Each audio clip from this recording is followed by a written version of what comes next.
మల్కాజిగిరి సఫిల్గూడలో నిన్నటి నుంచి హిందూ సంఘాలు చేస్తోన్న ఆందోళనలు కొనసాగుతున్న ఈ కట్టమైసమ్మ ఆలయాన్ని ఒక వ్యక్తి అపవిత్రం చేసిన ఘటనపై భక్తుల్లో ఆగ్రహం కట్టలు తెంచుకుంది.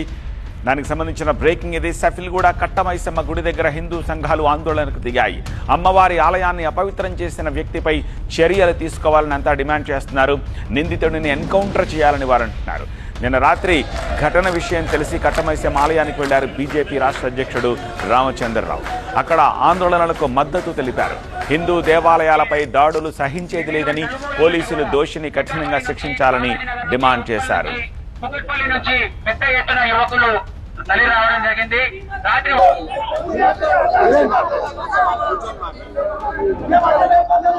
ఈ సంఘటన హిందూ మనోభావాన్ని, హిందూ దేవీ దేవతల్ని అవమానపరిచేటటువంటి ఒక ఉద్దేశపూర్వకంగా చేసినటువంటి సంఘటనగా స్పష్టంగా కనబడతా ఉంది.